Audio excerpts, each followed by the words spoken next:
Hey friend, Kim Rimby here with KP Math again.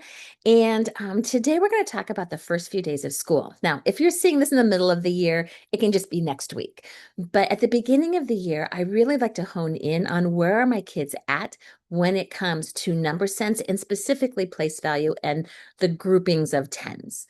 And so there are a few assessments I like to use. One I like to use is with my younger students. I'll show them a number like 17 and I'll put it next to 17 objects. And in this case here, you can see I have a group of 10 and 10 ones.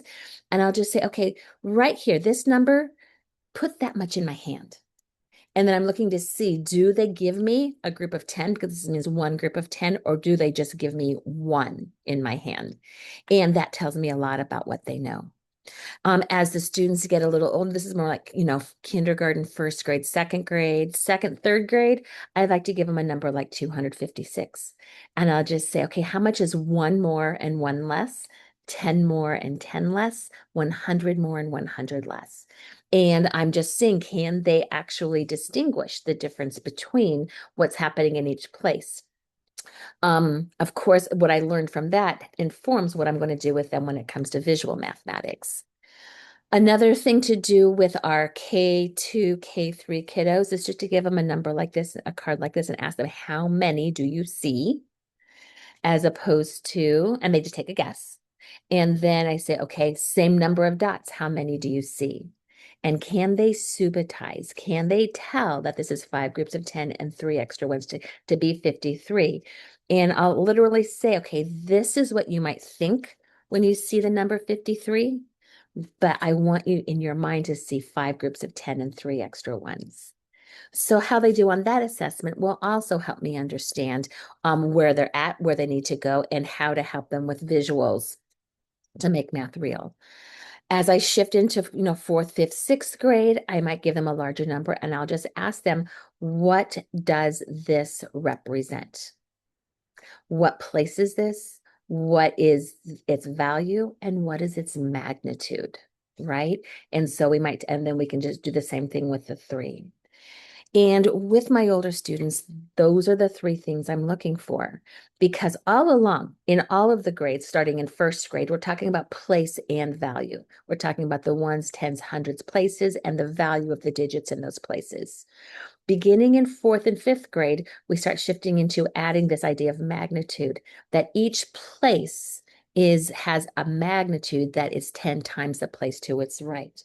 So when I have one and I have moved to the tens place, I can see that the tens place has a magnitude that is 10 times greater than the ones place. Or the hundreds place has a magnitude that is 10 times greater than the tens place because it's 10 times greater, right?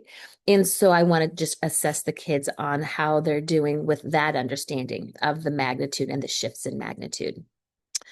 So that's the first week is I just like to just do this diagnostic and just figure out where are the kids at. And I just do this very informally.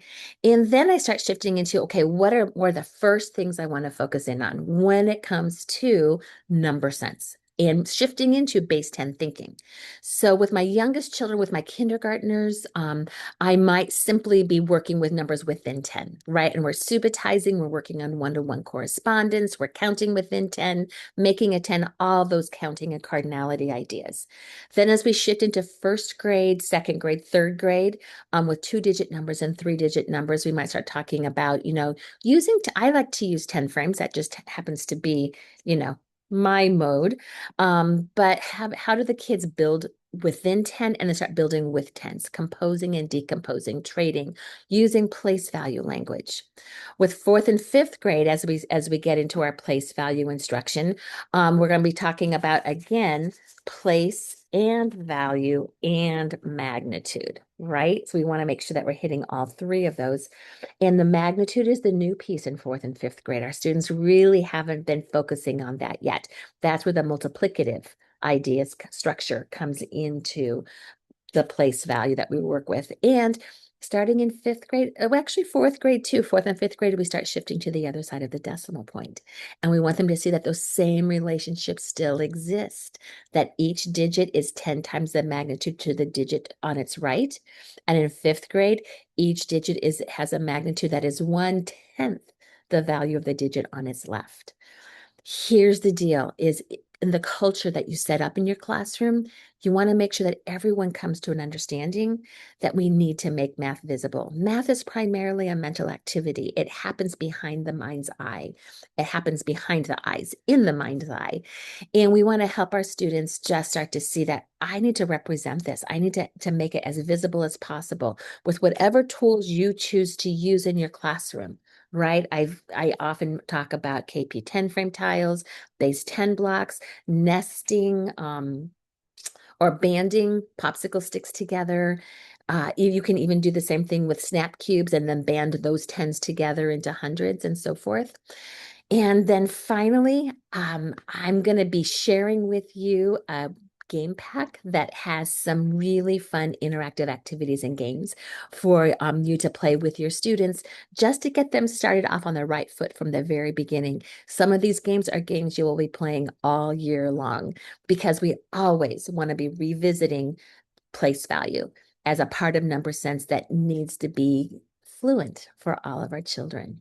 So kindergarten through fifth grade, even up into sixth grade, this is the same foundational ideas with different number sets. And now you have a plan for it all.